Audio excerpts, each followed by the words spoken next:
Good evening. My name is Emily Underwood. I work in community engagement at the Missouri Historical Society.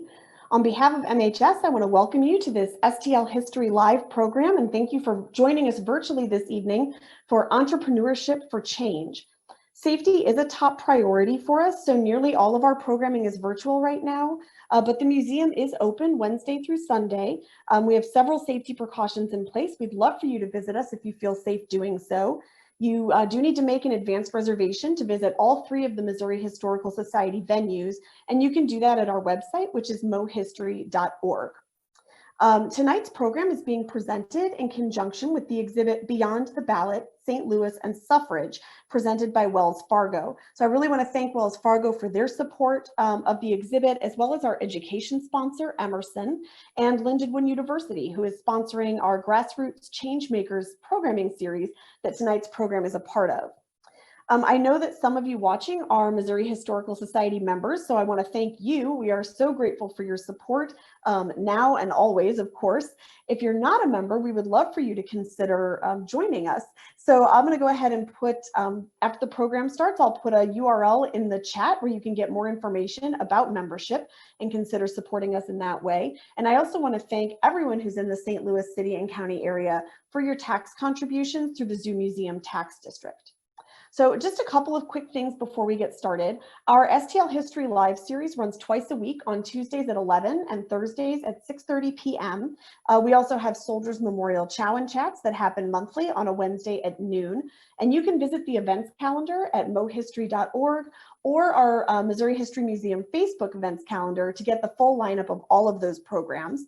We'd love to get some feedback from you. Sometime during the program today, you'll notice that another tab opens in your browser with a very short survey. So if you just would take a minute or two to fill that out at the end of the evening, we would really appreciate that. And let's move on to the program. So tonight's program is Entrepreneurship for Change. It's going to run for approximately 1 hour, including some time for questions. So if you have some questions, please feel free to post those in the Q&A, and we'll do our best to get to as many as we can. And at this point, I'm going to go ahead and introduce you to our panelists and our moderator for the evening. And actually, I'm going to ask them to introduce themselves and take just a couple of minutes to tell you about themselves and about their business. And we're going to start with Brittany Hill. Brittany, if you want to join us. Hi, everyone. Good evening. My name is Brittany Hill, and I am the creator of Backtrap Yoga, St. Louis's first trap yoga experience. In case you haven't participated, it is a high energy, unsuspecting approach to yoga, and it brings breath, movement, and sound together in a really unforgettable way. I'm also a Reiki master and just overall wellness speaker and guide for creating space in the discovery and nurturing of healing and wellness, particularly in Black folks. So that is that's my mission and my goal. I've partnered with Nike, MasterCard, Square, Forbes, and some corporate clients, and I also continue to do work in private sessions as well. So I'm happy to be here this evening. Look forward to a great chat with all of you then. Thank you so much, Brittany. And we're going to move on to Gabriela Ramirez Arellano. You could join us on the screen. Thank you. Buenas noches. Good evening, everyone. First, I just want to thank the Missouri History Museum team for the invitation to join you today and also to be here with this esteemed panel. I'm a restaurant owner, but I'm also a mom, a community advocate, and some of my proudest moments come from seeing my children find what makes them happy, and also working with my husband at the restaurant Don Emiliano's in O'Fallon, Missouri. We opened in 2015 following his dream of sharing Mexican food and culture and also being a restaurant owner. And I have to tell you, it's been rough getting started because of so many things. But I think the hardest part for us was language. So if you see me in St. Louis, you'll always see me talking about language access, technology access, so many things that as business owners, we don't know that we need until we need them. So I'm really excited for the last 5 years, have been able to have the restaurant and really use it as a platform to make a difference in the community. Thank you so much. Happy to have you here tonight. And next we're going to move on to Drea Ranick and Melissa Nieberly. And I'll get your slide. There we go. Want to join us? Hi there. Thank you so much for having us. I am Drea Rannick. This is my sister and business partner, Melissa Nieberly. We're so excited to be here. We are the owners of Luso, which is a lifestyle boutique here in St. Louis. It's been open for almost 21 years. And we also have a side hustle and a side hustle on our side hustle, which is Tulu. And then we are involved in several local initiatives, including 314 Together and She Votes. Wonderful. Thank you so much for being here. And last but not least, I will turn the screen over to Kalia Collier. Good evening, everyone. My name is Kalia Collier. I'm a St. Louisan. I am a sports enthusiast. I'm a community activist. And my actual titles consist of being owner of the St. Louis Surge, our very own women's professional basketball team and two-time national champs, in addition to now being a part of St. Louis City SC as our new Vice President of Community Relations for our new MLS team. So I wear a lot of different hats, but most importantly, I feel like my favorite job is really championing behind social entrepreneurship and being a bridge in our community through the power of sport. So excited to be with you all this evening. Thank you. Thank you, all of us, or all of you, all of you for joining us this evening and being a part of this conversation. And to steer that conversation tonight, we have a wonderful moderator with us, Andrea Henderson. Andrea covers race, identity, and culture for St. Louis Public Radio. And prior to that, she assisted with the production of NPR's podcast Code Switch and produced pieces for the weekend edition of All Things Considered. Andrea's passion for storytelling began at a weekly newspaper in her hometown of Houston, Texas. And most recently, she won a 2020 Regional Edward R. Murrow Award for her contributions to St. Louis Public Radio's new series, Children Under Fire. And we are just so pleased she was able to join us for tonight's program. And so I'm going to turn it over to her capable hands and sit back and enjoy the conversation. Thank you, Emily, for that wonderful introduction. And thanks to Lindsay and everyone at the Missouri Historical Society for having us tonight. I am your moderator, but it's not about me. It's about Drea and Melissa, Kalia, Brittany, and Gabriella tonight. And I'm excited to talk about entrepreneurship and how they are using their platforms to evoke change. I know these wonderful women stand on the shoulders of those groundbreaking St. Louis women who push for women's rights, beyond the ballot. I have tons of questions to ask, but I'll keep them brief, I promise. Now I'll ask questions to the two specific panelists first, and then if you all want to chime in to certain questions, feel free to do so. And for the viewers, make sure you go to the chat room and type in your questions. We want to get those answered for you during our Q&A session. So let's get into it. Y'all ready? First, I'll start with Drea and Melissa. Let's start with the obvious. I know we are still in the middle of the pandemic, and we know that business has changed drastically for entrepreneurs. So tell us a little bit about how things have changed for your company and how you all are surviving. I know you all have been in business for 20 years now, right? We have. We will celebrate our 21st anniversary in January. And we've been in Clayton for that entire time. And yes, business has changed dramatically. So because we have a space where the public comes, once we were allowed to reopen, everything just really had to be very different. You have to have a mask to be in our store. We all wear a mask. There's a lot of cleaning procedures. And I mean, just generally speaking, it's all about creating a safe space for people to come and visit us and shop. And I think we're trying to keep it as normal as possible. It's a little weird, but I think people seem like they're getting used to wearing masks, and there's kind of an identifying issue. Like it's hard to, we know our customers, we've had them for a long time. So it's kind of a little awkward. Sometimes they have to say who they are from behind their mask, but I think we've worked through a lot of that, and we're really looking forward to the holidays because I think people are going to be home and not a lot of traveling. And so we're excited to kind of work through that process through the next couple of months and planning for that. And we're excited about that. And then I would just say, that's kind of how it is at the shop. And then on the Tulu side of business, we spend a lot of time in sports. So that has been very challenging because everything kind of just stopped. But interestingly enough, I think what ended up happening is during that time when no one was playing sports or it was being, played without fans and that type of thing, a lot of the businesses and the teams that we work with really took the opportunity to do some of the things that they never had time to do. So for us, we actually on that side of our business have been busier than we've probably ever been. A lot of creativity going on, a lot of new initiatives, people thinking very outside of the box, how they're going to deal with, maybe limited fans, that type of thing. So from that perspective, it's been kind of interesting because there's like way more creativity, I think, happening in that space right now, which is very exciting for us. So that's been kind of cool. Well, I shouldn't say cool, but like, it's nice to have some things that are Silver happening. lining. Silver lining, right, for tough times. So. Yeah, it seems like you all have been actually pretty busy, right? We have. It's been interesting from the store point of view, we've spent, all this time training our customers to want the experience and to want the atmosphere. And now we're trying to train and to not want online.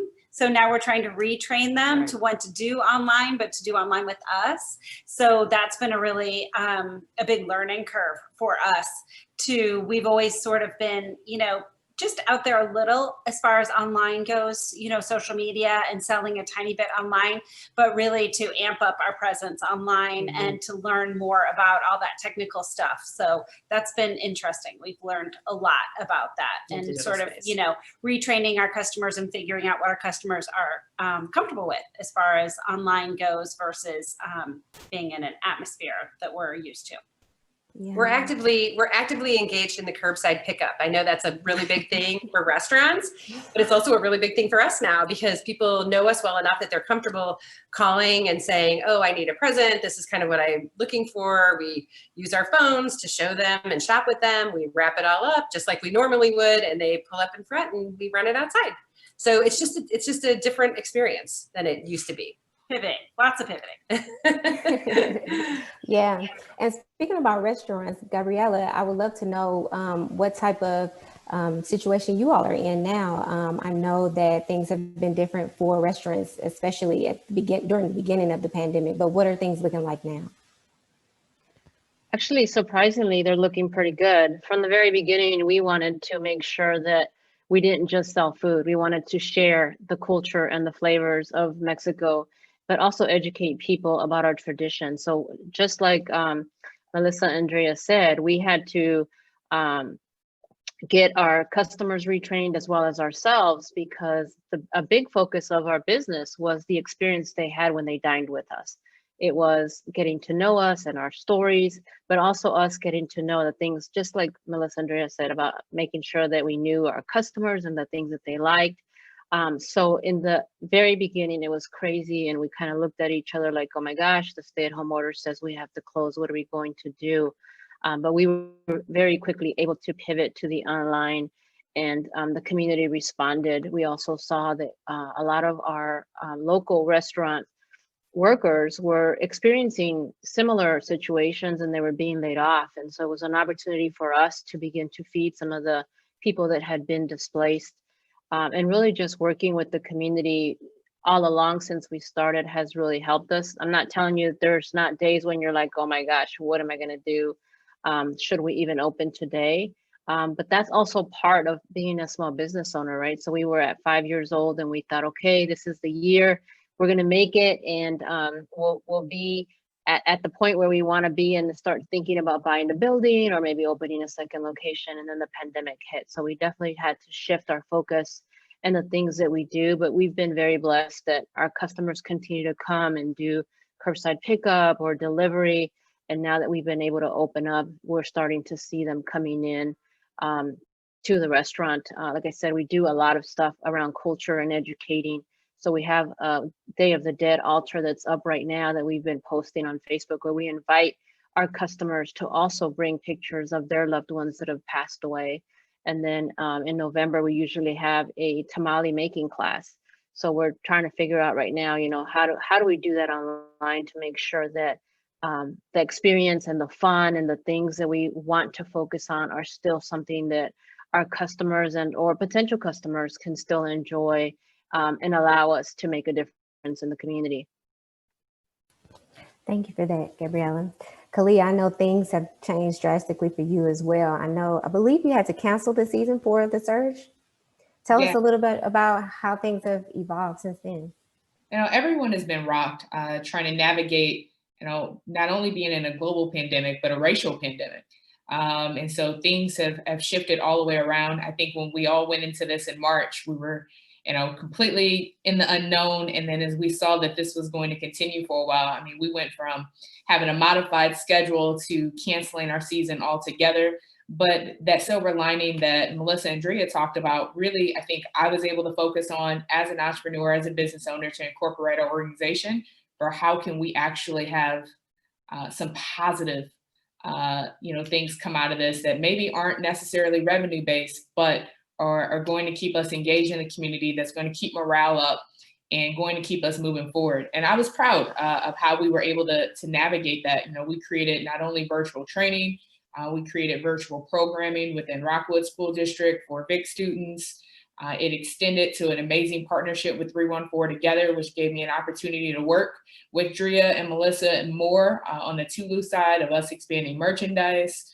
And then we amplified our voice in the community of being that bridge through the power of sport, being able to speak up on things like social justice issues, and seeing this now, sports and politics being blended in a way we've never seen before.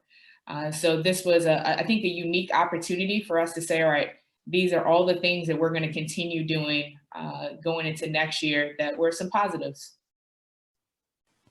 Yeah, and it seems like everybody has been able to kind of incorporate their community, even though we are at a big loss at this time and we're transitioning and doing different things now.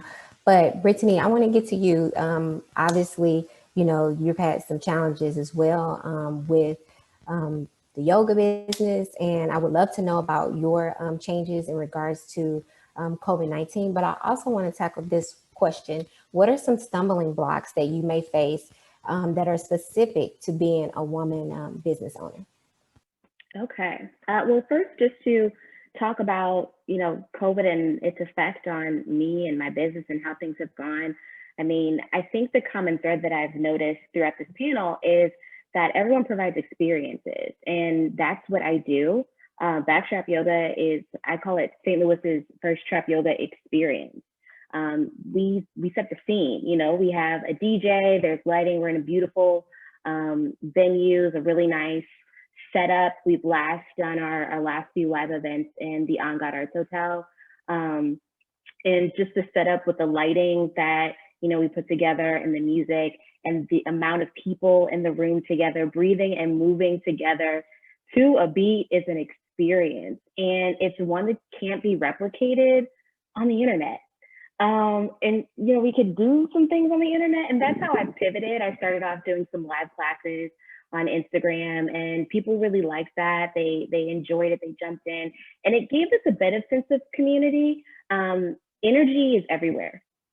It abounds, it doesn't know space, it doesn't know time, and you can still feel energy when you get into your own space with other people in their own spaces and other people in their own spaces at the same time. You can still feel some of that there. It's just not quite the same as being all in the same room, feeling the beat in the air, and moving and breathing together. That's definitely something really special, and I really miss that. I miss that feeling of community, live and in person with people. But you pivot, and we do these virtual events, and like I said, since energy is everywhere and it doesn't know space or time, you can still get what you need to a certain extent doing these virtual events. So that's kind of how I've been pivoting since then, and things have actually picked up as far as some bookings for me. I've done some stuff with the Pulitzer Arts Foundation. We did a couple events with them. I'm obviously here speaking with you all tonight.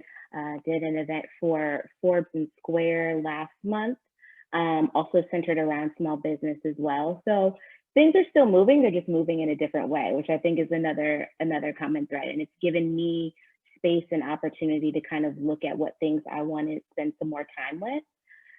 So to your question about stumbling blocks, being a woman entrepreneur, I think some of the things that have been the biggest stumbling blocks for me are not knowing what I don't know, and not necessarily feeling like I have somebody readily available to seek out for assistance or for help. And there's been a couple people who have helped me along the way in various capacities, but I think sometimes women may not have all of the support that may come if we weren't women. It's just a little bit more difficult. There are some hurdles in the way for us, and sometimes we don't even know what they are until we run over them.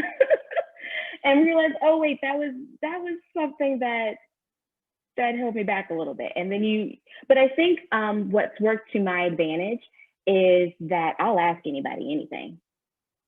I don't have a problem asking for what I want. I don't have a problem asking when I don't understand something. So that has served me well over the last 4 or 5 years. But again, I think one of those big things is not knowing what I don't know. And then there are so many they're not imaginary, but they're unnecessary, I think, obstacles that get in the way. We talked a couple of days ago, just in preparation for this panel, about different things becoming certified as this kind of business or this kind of organization.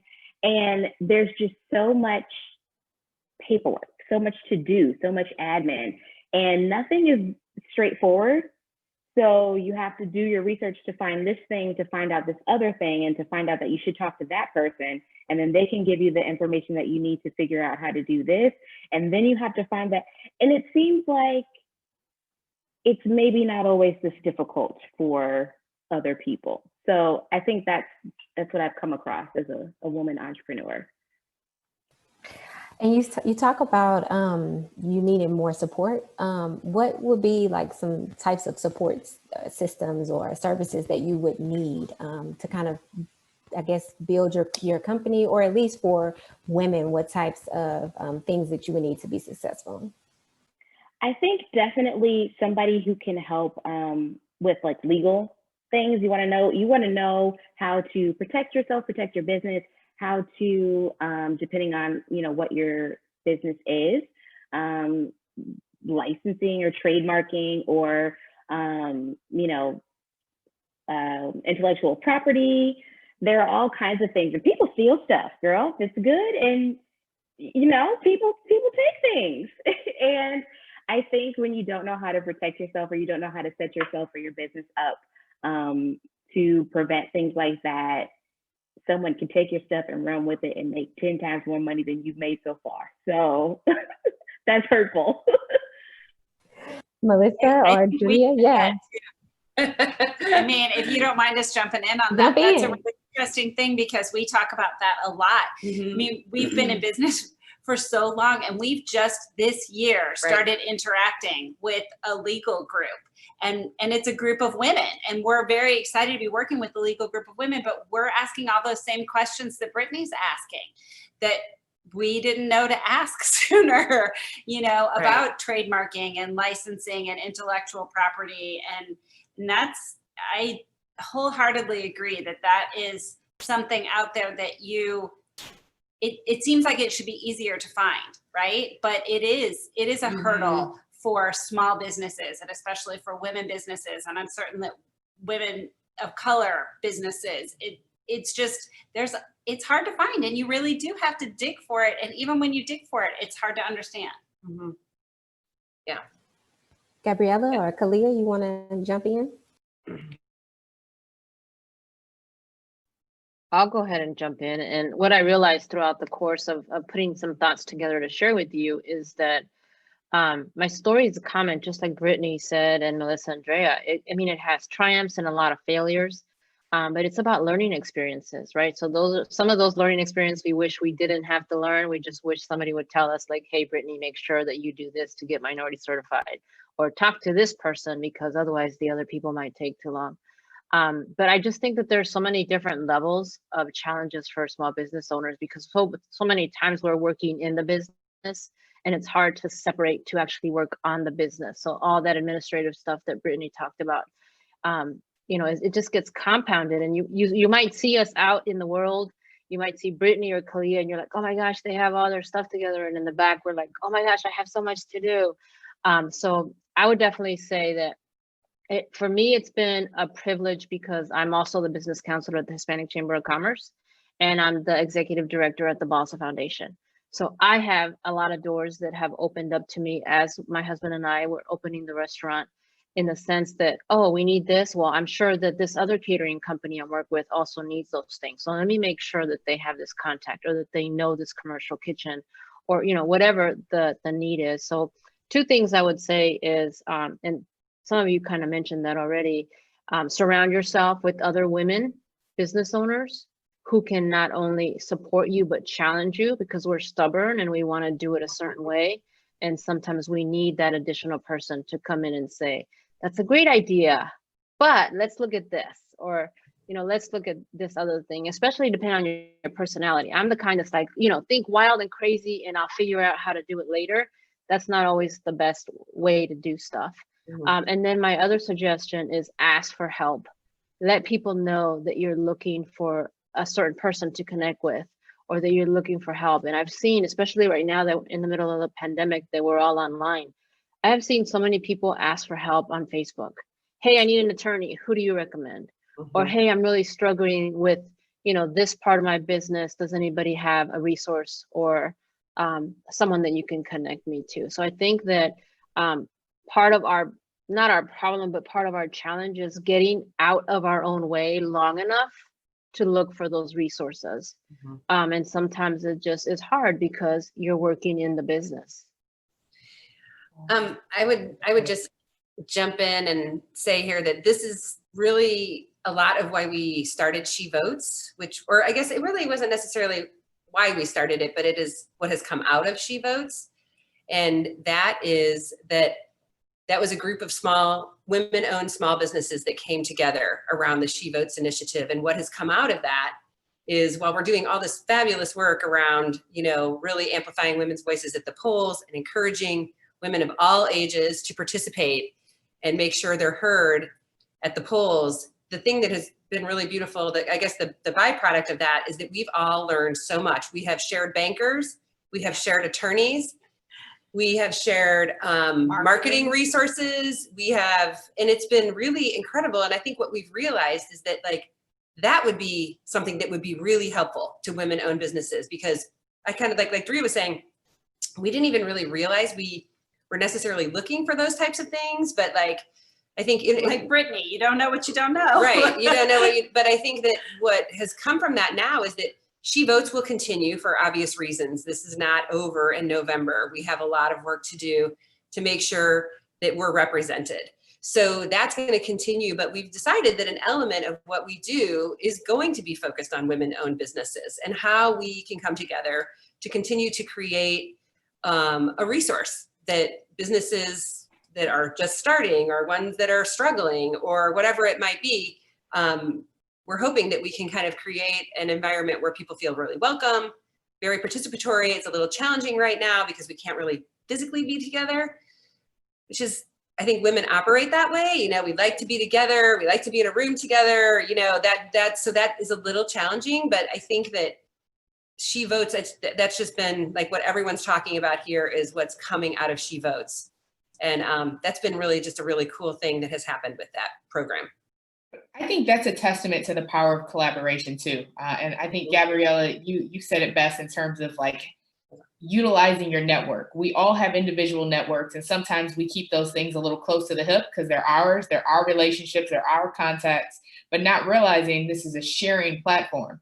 And all of us run very different businesses, but we have a tremendous amount of commonalities. And we have this long list of challenges of, we talk about capital and funding and being able to get to those things, and we don't realize that we could actually be more of a resource for one another. And I think that's something that I feel like we're going to make a really strong pivot away from, of being like, all right, listen, I can share more. And it leaves you open to be vulnerable in a different way, especially when it comes to your business. Kalia, let me stick with you. I know when I first came to St. Louis, you know, your name was all over the place. And it was just kind of like if you didn't know Kalia, you just were just a scrub or something like that. It was just like I had to know Kalia. And, you know, I'm thankful that I got to know you, and you have such a great platform here and you have a wonderful presence. But I want to know what it means to you to have your platform and to empower women and create change in your community. I think I found my voice now more than ever. I think there was a little bit of timidness of not wanting to ruffle too many feathers, not wanting, you know, as you navigate the segregation of St. Louis, as you navigate the different degrees of influence and how those all play together. And I think I've really seen myself come into my own of just knowing what my voice is, what I stand for, what I'm going to represent no matter what. And I enjoy being the people person in St. Louis. I enjoy bringing people together of every ethnicity to create this melting pot, because we don't always have it in St. Louis. And I think Surge has been a symbol of that for me. When people come to a Surge game, you see everyone, you know, social economic statuses, all different races, all different ages, and it creates this environment that's welcoming. So from that, it's given me this chance to say, okay, if these are things that we say that we want for St. Louis City, if these are things that we say that we want for our region, how can I make sure that I'm doing my part and not just preaching to the choir? The ones who all share the same, you know, we all share the same thought process. We're in this together, but it's also working with those who are on the fence, that are in that gray area that we have to work extra hard to pull along. That's where I've spent a tremendous amount of my time. Yeah. Brittany, what about you? How do you use your platform in your community and to create change? I think I agree with Kalia a bit here. I wasn't really ever timid, but I've definitely come into my own the last few years. I will tell anybody that yoga has significantly changed my life. It has completely shifted the trajectory of my life. And I've had a lot of really incredible sort of milestones in personal growth. And I think that shows in the way that I show up in the world and the way that I show up in my community. And it's really allowed me to, I never would have considered myself to be someone that would have like a platform. And that still feels bizarre to me, but evidently I do. I don't know. People listen to things I say, and sometimes I'm like, but you know, it's wild, and I appreciate it. And I'm glad that I say things that people can connect with. And that's a big thing for me. And again, echoing Kalia, I like to connect people. And I say that like as a part of, you know, as a part of my bio. Connection is like my game here. And I want to connect people to their breath, to their selves, their bodies, and I want to connect people to other people. There's something special in that. We're here, and we're here in mass numbers because we're not supposed to do this human existence on our own. We're supposed to do it with other people in community. So to be able to kind of amplify community, the idea of community, and support that is something that's really important and special to me. And again, I do that through yoga. I do that through Reiki's more one-on-one, but I do that in yoga for sure in large numbers. And people come out in all different groups, and they're all there because they want to move their bodies, and they want to hear some good music, and they want to hang out with some people who like the same stuff they do. And I've been able to connect with people and show them how they can continue to move that connection forward in their lives and other people's lives. Gabriella, I would love to hear from you how you use your platform for change, especially when it comes to voting, and how are you in the community trying to at least push voting, whether you know you're on one side of the party or the other. Yeah, I'm kind of with Brittany. I didn't even know I had a platform. and when I see people ask me for stuff, and it just makes sense, right? That I've built enough trust in the community. I think that that's a big part of it, the engagement and the authenticity. One thing that has helped, I think, with part of that is sharing my story and be authentic about my failures and my lessons learned. But I mean, even through the restaurant, we've done a lot of work through the pandemic around language access, because a lot of the stuff when it first happened was not in any other language except English. And so we participated in a couple of different initiatives with another organization that I have found. But then during the census, we were putting out information about the census and why it's so important. And now with voting, we actually host a voter registration at the restaurant on Saturdays, because it is really important for us. And like I said, for us, it was always about more than just the food. We wanted to make sure that we were a part of the community, that we were, I guess, that the restaurant had a platform for not only supporting the community, but also educating us. So the voter registration has been a big part because there is so much happening right now that we need to make sure that our voices are heard. As a Mexican restaurant and the political place that we're in right now, sometimes it's difficult because you don't know what kind of attitude people are going to come in with. And so that's another reason why it's so important for us to make sure that we're educating, that we're not only educating about the different foods that you're eating and the culture, but that we're also educating about what are the things that you can do right now to make a difference in the future. And so, like I said, we have the voter registration booth that's out there. One of our friends asked us if he could do it, and of course we said yes, for them to go ahead and do that. And he's been registering people every Saturday under a nice little tent, you know, rain or shine, he's out there doing the work. And then usually afterwards he comes in for some margaritas. So it's a win-win for him. But yeah, I mean, we do what we can, and we're always trying to find ways to support the community the best way that we can, but also drive some of the things that we're passionate about. And with She Votes, Drea and Melissa, tell us a little bit more about that. I know you said you kind of started that during, was it around May? Was it May? It happened very fast. You know, we weren't really seeing a lot of people or, you know, interacting a lot. And we happened to be at Joya's offices, and Joya is a local, also woman-owned entrepreneur, makes jewelry, and we were chit-chatting with her about voting and like how to encourage women to vote and how do we get the word out. And she was like, oh my gosh, I was just talking to the girls at Golden Gems, which is another shop down on Cherokee. And she was like, we were talking about like, should we do some She Votes jewelry? And we were like, oh my gosh, well, we'll do She Votes t-shirts. And like, maybe if people see this all over town, they'll start asking questions and it'll start encouraging other women. And so it just sort of like rolled up into this thing like really fast. And it's sort of like Melissa was saying earlier, it's kind of turned into therapy for us.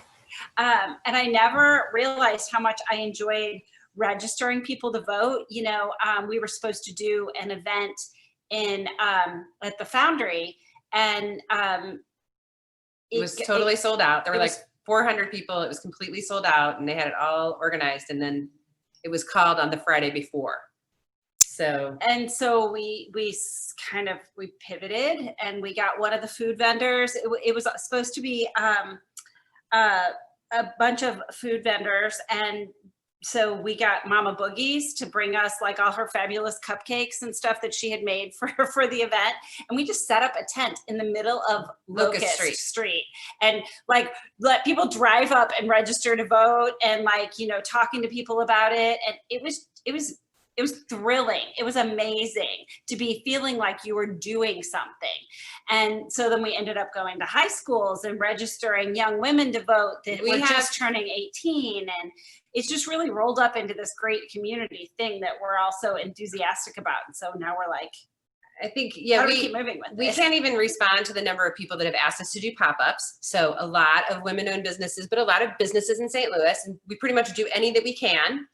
And, but I think for me, one of the really rewarding pieces that came out of this is that we have a group of young women. They're all, you know, low, you know, I'd say in their 20s, maybe one of them's 30, but we have a group of women that meet with us also on Wednesday evenings. They handle a lot of our marketing. a lot of our Instagram, a lot of our social stuff and things like that. And it has been amazing because they have their own businesses and they're just starting and they're just trying to figure out how to make it work. And I think it's just been this really, it's been really rewarding for everybody that's been involved. And I think that's where we're getting our motivation. We all have our own businesses. So like time is tight, but I think that we're realizing that it's, there's some duty in this for us. We've been doing this for 20 years and there's a lot of really fabulous young women that want to have their own businesses and we want to help them. And so we are trying to figure out what does She Votes look like going forward so that we can be that resource and we can engage more people. I mean, like just listening to everybody on this panel, I'm like, oh my gosh, they all need to come on Wednesday night. and I mean, it would be really incredible. And so I think that's just it's been really a cool project for us. Only if you have margaritas from Gabriella. Right. Well, I was going to say, there's like next meeting is at Emiliano's. I mean, I'll come and do yoga on Saturdays Right. with Brittany. and burn it off. Totally in. I think that's a date for everybody. Kalia, I see you out and about a lot on social media. Tell me what you're doing to generate voting. We're out here in these streets. We're canvassing. It's not a neighborhood. We're not talking. I'm rocking my She Votes shirts of getting people to just start asking questions. We're spending a lot of time with youth too. My target market right now is 18 to 25, of getting them to show up and show out. I feel like they're a distinct variable of how this election is going to turn out. And I remember when I was 18, I voted, but I didn't think that the election really had a true effect on my life, my day-to-day, versus their lives have been altered substantially, from high school to college, and they're seeing that this is really important. And it's right now we need all hands on deck. So it's not just me, it's our coaching staff, it's our players, it's our front office. And I'm excited to work with a really great team of individuals and be in partnership too with She Votes, of just spreading the word as much as possible. Before I hop to you, Brittany, I want to remind everyone that's watching to make sure you send us some questions because these lovely ladies would love to answer them for you. But Brittany, how are you going out into the community? Are you doing things socially? Like what's happening when you are, or how you are generating people to come out and vote? I haven't been out pounding the pavement like these ladies have been. So I may need to pick up my game in these last couple weeks, the final quarter here. I've mostly just been continuing to support and amplify the message that it's important to get out. I will say that I'm feeling optimistically encouraged to see so many people talking about it and really like mobilizing towards getting people to vote and voting early. I've seen so many people that have voted early already. And that's really encouraging. I plan to try to vote early myself. I almost want to say I don't think I've seen this much buzz generated, this much action put towards voting since like 2008 maybe. And that was the first time I voted. I saw Drea say ever. But that was the first time I got the opportunity to vote, and it was really incredible. I did some canvassing that year, and I was out in some far west areas, and it was an experience. But it felt so incredible to be able to vote for that first time, and then to have that election turn out the way that it did. It was amazing. So I'm really hoping that as we continue to push forward this effort, and everybody on this panel is doing so much incredible work, that we can make some change happen. I love how everyone is out in the community pushing for everyone to vote and use their voices. So I would love to kind of ask everyone, but I'll start with you, Brittany, since I just got off the conversation with you. So I would love to know some advice that you have for someone who wants to start their own company. Maybe they're looking to start their own yoga company, or, you know, whatever the case it may be, but someone who's just looking for a little advice, what would you give them? I would say first, take a look at yourself. What do you really want? What feels good and right and proper for you? Because you need to do what feels good here, what feels right, before you can go out and do things for other people. People are going to be able to spot inauthenticity a mile away. And like really everybody, you can be anybody, like just be yourself. And so many people will connect to that. It's a lot of hard work and a lot of effort to keep up with trying to be somebody that you're not.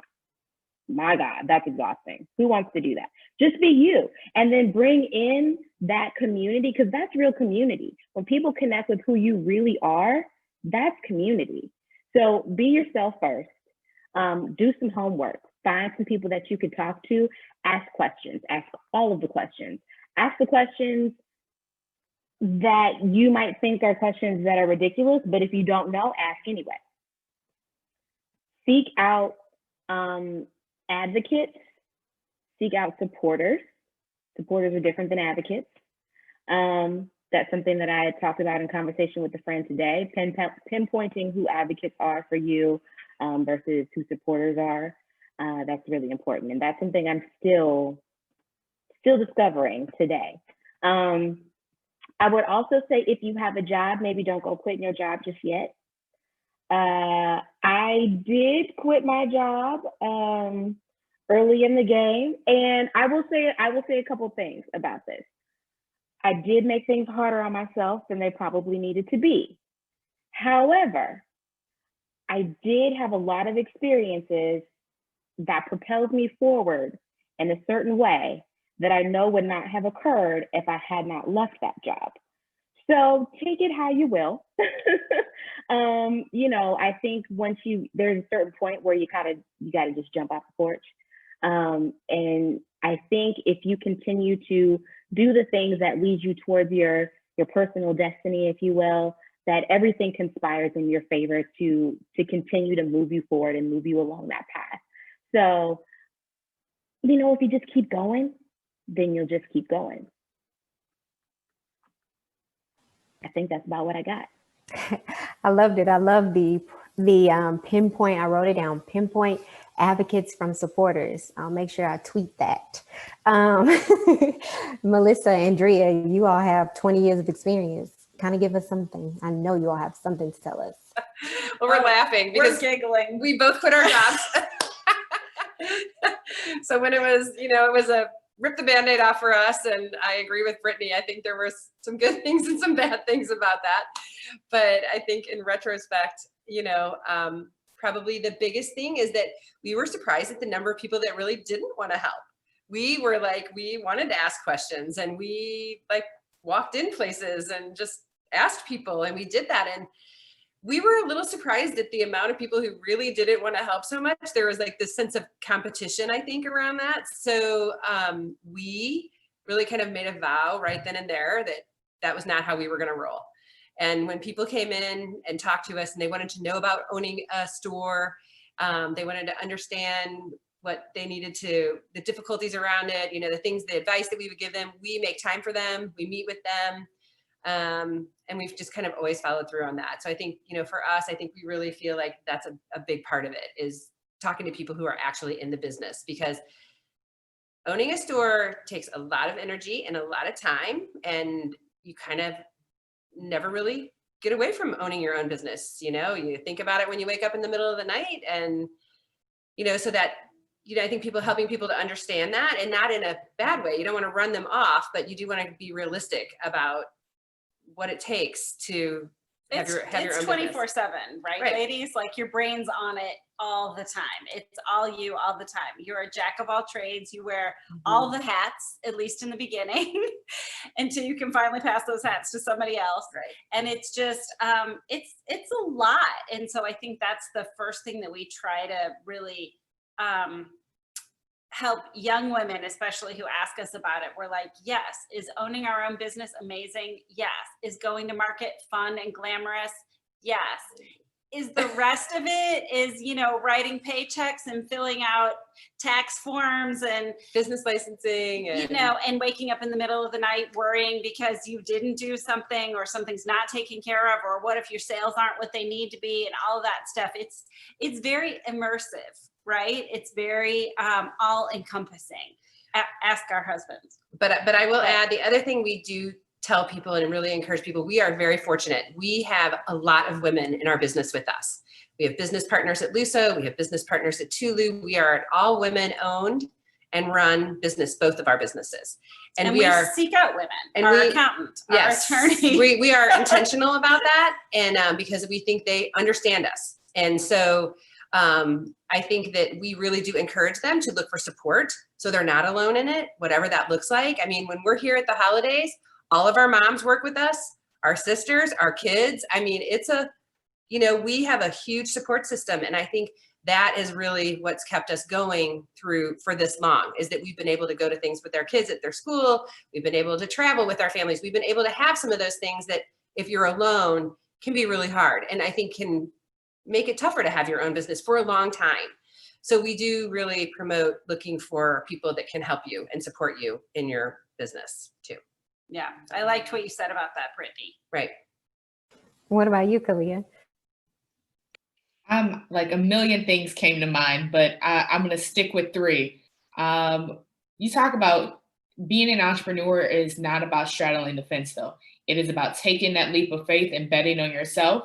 I left my job and everyone thought I was crazy because they were like, what? You want to own a women's professional basketball team in a baseball market where women's sports is already a tough sell. And sometimes you have to know that you're all in.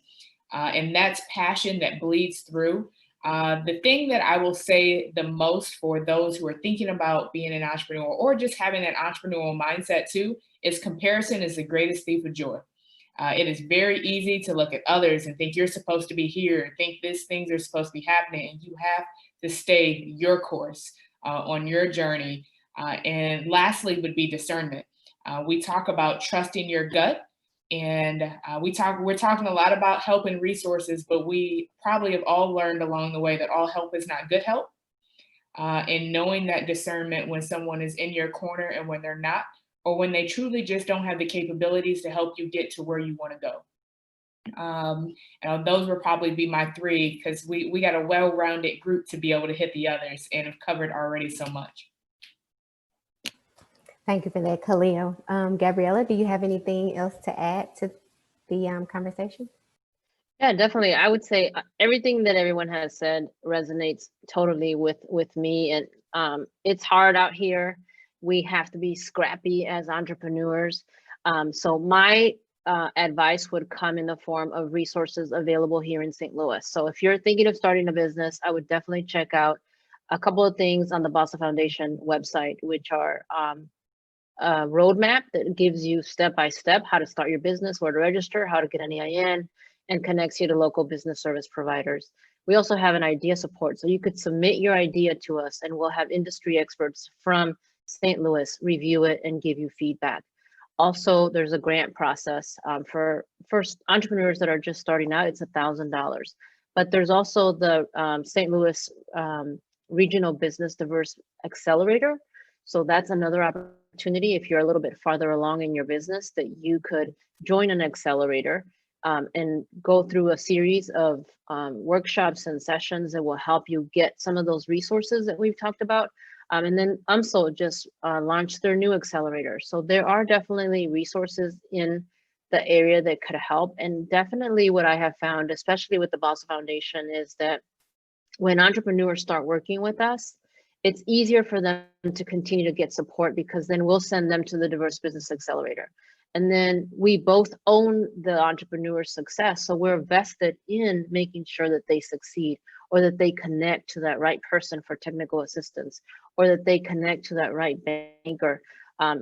Definitely made a big difference, especially in the pandemic. And that's a whole another conversation about how do we help businesses right now amidst a health pandemic and all the social unrest. And then we don't know what's coming after the election.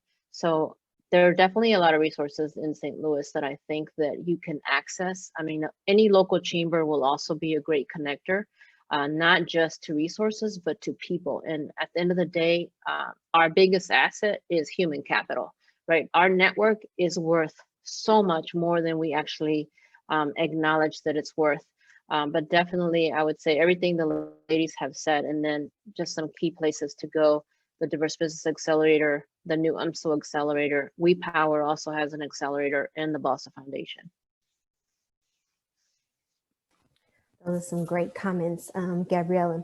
Now, this next question I have, I just love talking about it myself, but I know that sometimes being an entrepreneur, well, I'm not an entrepreneur, but as an entrepreneur, you have all these challenges, you know, you may be having to deal with things going on at home, but you also need to take care of yourself. So I would love to hear about each one of your self-care. Like, what do you do to take care of yourself during, you know, maybe like a time like this, during the pandemic, or just being a female entrepreneur? How do you self-care?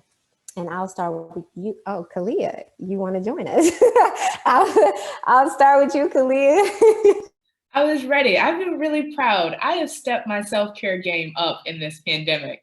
I always put myself last. I used to cheat on myself all the time in terms of scheduling workouts and being like, nah, I'll get to it later, or just always putting work first. My mornings, I start off with a workout every morning. I do yoga now. Brittany, thank you. So I can't wait to do my trap yoga and really just being mindful of my body. I really underestimated, you know, the state of dysfunction of working 90, 100-hour work weeks and just being on 24/7, to where I was like, I can't sustain like that. And when you already have that type of degree of stress. So I've been reading, and I got a Peloton. So I'm gonna leave it there. That is my self-care of making it a priority to do a better job of supporting myself. Okay, Kalia, when I grow up, I can't wait to be like you so I can get a Peloton as well. Brittany, how are you taking care of yourself? I know you're already doing the yoga, so tell us something different. What's really funny is that I think a lot of people will assume like, oh, you do yoga and you're so thin and like nothing bothers you and you're fine and you're living a unstressed, blessed life. So for someone who is a yoga teacher, I do a remarkable little amount of yoga for myself. And that is something that I am actively working to shift. A personal practice is important personally for yourself, but it also helps you teach better. And I think as I've had less time that I've been teaching because I haven't been out in real life with humans, I've allowed that to slip for myself. But I'm building up a self-care practice in other ways that's been really super fulfilling for me. I had been slacking on my workout game also, Kalia, just, okay, I got other things to do and I don't have time. And I joined this like workout group, and I know we're all Zoomed out these days, but I have a Zoom workout that I join every single day, and it is amazing. We do some crazy stuff that I would never do if I was left to my own devices. I like to lift, but I would never do the things that we do in this workout on my own accord because my trainer's crazy. But that gives us a sense of community because we're all doing it together and we can see other people struggling with us. So I do that every single day, and I've been doing that for months, and it's amazing. I've also recently gotten very into baths. I know that's very like super cliched, but I'm telling you, if you set up a nice bath for yourself and put some oils and some scents in there, it is an experience. I've also recently purchased a light projector that puts the galaxy on the wall. I'm really doing a lot here, and I am not upset at myself about it. So I took a bath the other night in the galaxy, and it was one of the best times of my life. So I've been doing that, working out, taking baths, and also diving deeper into my own like personal kind of meditation and spiritual practices, which has also been doing a number for my personal development as well. So that's me over here. We're doing all right, actually. I can tell you that you're doing all right. You got a nice smile, you're laughing, you seem fun right now. And I can tell you those baths, they definitely do wonders. Now, I don't know, I'm personally, I don't really have time because I like to sit in there for a while. I don't have time to take one every day. I take my showers, but on Sundays, I'll make sure I get that bath. But Gabriella, besides those margaritas, what else are you doing? I don't know if you're drinking the margaritas, but I know I would love one. but what are you doing for self-care?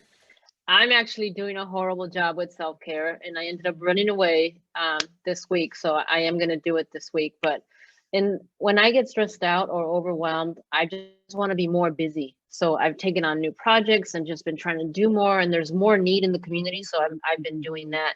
But I have actually committed to some time blocking, making sure that I make time for myself and do some professional development, because I think it's so important to work on yourself. I mean, that's part of the mindset that you need to have as an entrepreneur, right? Because you have so many things that are coming at you, especially when you leave that 9 to 5 to work 9 to 9. 9 in the morning until 9 the next day, because sometimes you have deadlines or grants that you're working on, or different things. But definitely trying to do a better job. I need to follow in Brittany and Kalia's footsteps. It's okay. You still have some time left. Melissa, Andrea, come on. We're giggling because we need to be hanging out with all of you a little bit more. we have not been so good about it. We have not had margaritas, and we have not had yoga, and we have not had that. We've not had the bath in the galaxy, but I'm all about it. So I think that I actually do. I get 5 miles in every day, kind of hell or high water, and that's just been a thing that's been a part of my life for so long that I just figure out when to she do doesn't do it, I make her go. Right. She needs it, and I can tell. So but one thing that Drea and I were both big yoga girls. We were very, very dedicated to our yoga for a really long time. I'm missing my yoga. And we are missing it because we didn't really know how to do it with not being everything canceled, and there was no rooms to go to anymore, and you couldn't be close to people and everything. So we're going to figure out how to go see Brittany. Right. So, but I mean, like, that is something that we both, that was really important to both of us, and we're both really missing it. So, just to kind of really shut down, stop the, the work mode, all the time. That was one of the ways that we did it. It was with yoga, and we weren't necessarily together. We have different teachers that we like and different styles, and but that was really important to us. So that's something we need to get back to. We took on a lot during this break. We took on the 314 Together initiative, which had us working much like Gabriella. Yeah, I think we're like Pylon Moore. We kind of got ourselves get busy. Yeah, get busy. Do something for somebody else. While I can't do something for myself, I get on getting doing something for somebody else. But we're missing it, and we talk about it a lot. And we definitely know that part of one of your first questions is how are you handling in your business, how are you handling the pandemic? And I think people are getting better, and I think they are finding ways for people to return to their activities that they love. It's just different. And so we just haven't been super good about figuring out that yoga thing yet. But I think too, we both have kids. And so for us, like, I am terrible about me time, but I'm pretty good about making family time happen. Like for me, my kids are still younger. So I try to make it home by 8 o'clock bedtime so I can read to my kids every night. I'd say I do a pretty darn good job about that. She just outed me. So if you didn't know that I was the older sister, you know that now. So. What did I say? And we work together every day at her house. That's why we could sit this close together even during the pandemic. That's funny. All right. So I took some notes and some things that I can add to my self-care list. I need to join a Zoom workout. I need to buy a Peloton. Maybe put it on a layaway or something. I don't know if they still do that. Or I can pay with the 4 payments that they offer now to do that. I can take time out for professional development. I like that, Gabriella, and get my 5 miles in. But you know what? I don't know if I want to run. I really want to get some skates. So maybe some rollerblading. Maybe if I can do 5 miles in rollerblading, then I'll be all right. But we have one more question for you all. And the last thing I would like to know is, and I'll ask this for everyone, but we'll start with you, Brittany. what does it mean to be a female entrepreneur now that women are really at the forefront of so much? You know, we are mothers, we're family members, we are activists, we're business owners, you know. So what does it mean to you to be a female entrepreneur now? You know, I'm not even sure if I know how to answer that. It means a lot. I feel a lot of gratitude for where I am and for how I've grown and how my business has grown. If somebody told me 6 years ago all the things that I would have done, I would have said, okay, so what do you have? Because I'd like some of it, and because this sounds outrageous, but I mean, I'm into it. Yeah, I think gratitude is a big thing that I have. It's a responsibility. I think, you know, you talked about our platforms, and I don't necessarily feel this weight of, you know, needing to perform or needing to be something for somebody. I think it's just about a responsibility of showing up as my full self. Like I mentioned before, authenticity, and that's how you really develop real community, because people are connecting with the actual you. So I think it's reminding myself to continuing to be myself, and be that loud and be that proud, and do the best that I can to come back to my mission, and that's connection, and come back to the reclamation of healing and wellness for my community, which is also my mission. So I think it's gratitude and it's responsibility, and like having fun with it though. Gabriella, what does being a female entrepreneur mean to you? I definitely agree with Brittany with the responsibility piece, right? So it's not just the responsibility of your business and your employees, but also maintaining yourself and your relationships. And sometimes you feel like you're juggling so many different things and wearing so many hats, but it's also the responsibility to now make a difference for somebody else, to help others with their business, or just in general with what people need. And really just being conscious of the fact that people don't always ask for help. So I don't ask for help. Maybe if I see someone struggling, I can just help them without them having to ask. For a long time, I thought that you had to know what you wanted before I could help you. And I realized that that was selfish on my part to a certain extent, because sometimes you don't know what you need, right? As Brittany talked about, you don't know what you don't know. Working with small business owners, I often hear that they need capital, but what they probably really need is an attorney, help with copyright or trademark, or an accountant or a marketing person. And so I think that the responsibility to now help others and pay it forward is something that not only weighs heavy on my mind, but it's something I really enjoy doing. And I really want to uplift other women business owners and just business owners in general, but specifically women, because for some reason we just don't ask for what we want a lot of times. And so it's important to have someone that could be an advocate for you. And I think Brittany talked about that too, you know, the difference between like a mentor and a sponsor. A mentor, kind of, you see it as a person that knows everything, but the sponsor is speaking on your behalf in rooms when you're not there. The sponsor is, you know, like I'm talking to Brittany right now and I'm thinking like, okay, who can I connect her to? Because she said these are the things that she needed. So just looking out for what the needs might be that they don't even realize that they need. That's love. What about you, Melissa, and you too, Melissa, Andrea? For me, I mean, I totally agree with what the girls have already said. I think there's a little bit of a legacy thing for me that I think about in terms of, you know, what I'm leaving behind. And I think for me, it is really, after having our business for 21 years, and we have another one that's not as old, but I mean, we've been at this a long time, and I am really more committed, I feel like, than I ever have been to making sure that women who want to have their own businesses, really like young women that they don't feel like they have to go and do just get the regular job and, you know, go into doing something that maybe they're not that excited about. And so I'm very passionate about that, you know, making sure that they feel and know that they can do this and that they can have this life if that's what they want to have. And so I think that's what I like to think that is all the work that we do when we work with younger women, is that's that's the intention there. So She's making us sound old. well, we've been at it a little while, so. I don't know. I think, something that has happened maybe over the last couple of years, the longer we've been in business and the older that we get, now I'm feeling old, is that I love, we get asked to do this type of thing more often.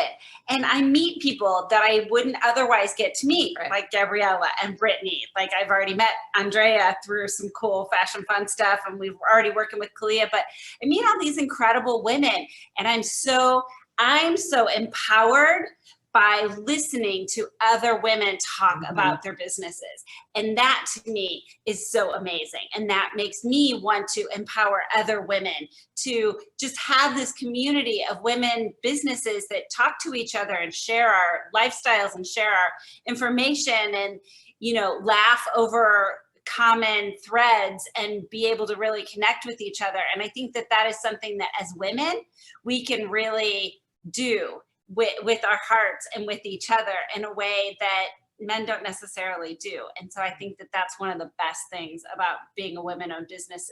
And just, I love this kind of community and getting to participate in this kind of thing and meet other women doing what we're doing in different ways. Sure. Last but not least, Kalia. We all echoed responsibility. And that responsibility is that we all show what's possible. We show that example of being fearless but also being vulnerable and being dedicated, committed. I think as women and as female entrepreneurs, it's playing to our strengths. I think far too often we get compared to men and what's been done or what they do, but we do it better. And every time the data shows it, we have this track record of success because of our collaboration, because of our power being able to pull in our network, that it's inspiring, it's motivating. And I think that's the beauty of being who you are. And I always love connecting with other women who run businesses because we all share so much synergy. And I think that's what's cool for all of us to be in different industries, but to be able to echo the same things, the same sentiments. So that's what it means to me to be a female entrepreneur. Well, those were all wonderful answers. And I just want to thank everyone for participating today. Thank you so much, Kalia, Drea, Melissa, Gabriella, Brittany. I learned so much from you all. So when I do become an entrepreneur, I will be hitting each and every one of you up. I've taken some notes and I have a few resources in mind already. But again, thank you to the viewers for tuning in tonight to listen to this group of inspiring entrepreneurs. And I'll turn it back over to you, Emily.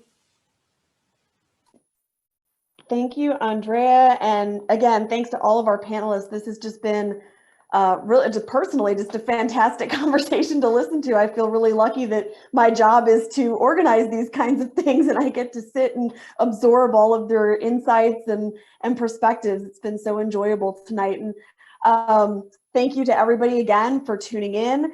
Thank you to the Beyond the Ballot presenting sponsor, Wells Fargo, our education sponsor, Emerson, and Lindenwood University for sponsoring the Grassroots Changemakers series. I do want to mention one program we have coming up. We have a brand new book coming out in conjunction with the Beyond the Ballot exhibit. It's called Groundbreakers, Rule Breakers, and Rebels. It's about 50 St. Louis women who used their voice and made change in our community, all before anyone was granted the vote. So it's pretty amazing stories. That's going to come out in November. We're going to have a program on November 10th with the author, Katie Moon, who also put together the exhibit. So I hope you can tune in for that. It'll be at 11 o'clock a.m. And of course, you can find all of our programs, as I said, at mohistory.org or on our Missouri History Museum Facebook page. You can find the recordings of the programs on the Missouri Historical Society YouTube channel. Don't forget to fill out the survey that pops up in your browser.